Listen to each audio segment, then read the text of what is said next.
హరోం హరా ఒక మంచి action commercial movie. First time ఒక డిఫరెంట్ రోల్‌లో చాలా డిఫికల్ట్‌గా యాక్ట్ చేసిన 'సుధీర్ బాబు' మూవీ అయిన ఈ 'హరోం హరా' ఎలా ఉందో చూద్దాము. ఈ సినిమా చూసినట్లయితే ఫస్ట్ హాఫ్ అంతా ఒక స్లో నేరేషన్ తోటి ఒక అమాయకమైన క్యారెక్టర్‌లో అసలు ఎటువంటి కమర్షియాలిటీ, యాక్షన్ సీక్వెన్స్ అనేది లేని విధంగా చూపించిన డైరెక్టర్ ఫస్ట్ హాఫ్ ఇంటర్వెల్‌కొచ్చేతలికి ఒక హై వోల్టేజ్ యాక్షన్ సీక్వెన్స్ తోటి ముగింపు ఇవ్వటం చాలా బాగుంటుంది.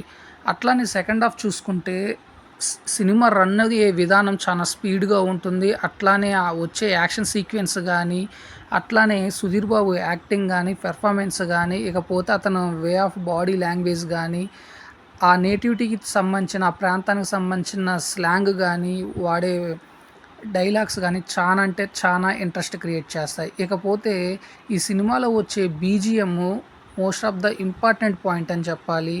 ఆ సినిమాకి తగ్గట్టుగా ఇచ్చాడు బీజీఎమ్. చానా ఆ సన్నివేశాలకు తగ్గట్టు అతను చెప్పే డైలాగులు, యాక్షన్ సీన్స్‌కి తగ్గట్టుగా బీజీఎం రావటం చానా బాగుంటుంది. ఇకపోతే ఈ సినిమాకి సినిమాటోగ్రఫీగా చానా అంటే చానా బాగుంది.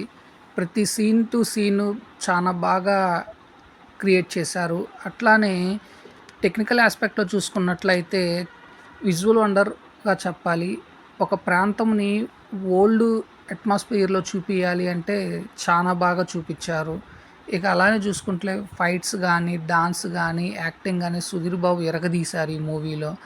'హరోం హరా' వచ్చేసి స్టోరీ లైను తమిళనాడు, కర్ణాటక, ఆంధ్ర ఈ 3 ప్రాంతాలకు సరిహద్దు ప్రాంతమైన కుప్పం ప్రాంతంను తీసుకొని, ఆ ప్రాంతంలోని ఒక ముగ్గురు వ్యక్తులను బేస్ చేసుకొని, ఒక ఇద్దరు అన్నదమ్ములు, ఆ అన్నదమ్ముల్లో తమ్ముడు కొడుకైన ఒక వ్యక్తి, వీరు ముగ్గురు కలిసి ఆ ప్రాంతాన్ని ఎలా శాసించారు, ఆ ప్రాంత ప్రజలు ఎందుకు వీరిని చూసి తలెత్తి కూడా మాట్లాడలేకపోతున్నారు, అటువంటి సందర్భంలో హీరో ఎందుకు బతుకుదెరువు కోసం ఆ ప్రాంతానికొచ్చాడు, అనుకోకుండా వీరితో ఎందుకు హీరోకి గొడవ ఏర్పడుతుంది, ఆ గొడవ తదనంతరం హీరో ఎందుకు వారితో కలిసి తుపాకీ తయారు చేస్తాడు, ఆ తుపాకీ బిజినెస్ ఎందుకు మొదలుపెడతాడు, ఈ ఆ ప్రాంత ప్రజలందరూ అసహించుకుని ఆ ముగ్గురితో కలవటంతో హీరోని ఎందుకు దేవుడిగా భావిస్తారు అనేది ఇయన్నీ తెలియాలి అంటే ఈ 'హరోం హరా' మూవీ చూడాలి. సింపుల్‌గా చెప్పాలి అంటే ఇటువంటి కథలతో ఇప్పటికే ఎన్నో వచ్చినియి. కాకపోతే ఈ 'హరోం హరా' వచ్చేసి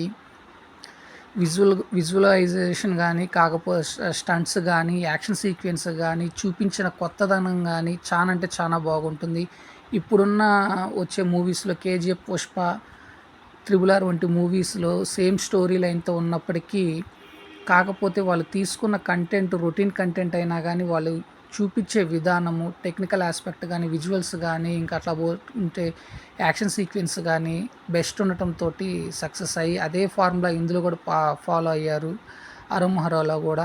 సో 'హరోం హరా'లో ఒక స్టార్టింగ్ చూసుకున్నట్లు ఒక చిన్న తుపాకీ నుంచి గ్రెనేడ్ దాకా యూజ్ చేసే సన్నివేశాలు చాలా బాగా అంటే బాగా ఆకట్టుకుంటాయి. ఓవరాల్‌గా చూసుకున్నట్లయితే ఈ వీక్‌లో వచ్చిన best of the best movie ఈ 'హరోం హరా' అని చెప్పాలి. సో ఇప్పటి వరకు చేయని డిఫరెంట్ రోల్‌లో సుధీర్ బాబు ఇరగదీశారు. సో ఈ సినిమా అయితే ది బెస్ట్ అని చెప్పాలి. Thank you friends. నేను ఇచ్చిన రివ్యూ మీకు నచ్చినట్లయితే నా ఛానల్ సబ్స్క్రైబ్ చేసుకోండి. నా ఛానల్ పేరు వచ్చేసి టీఎస్ఎం బ్లాగ్. Thank you. నేను మీ నషరుద్దీన్.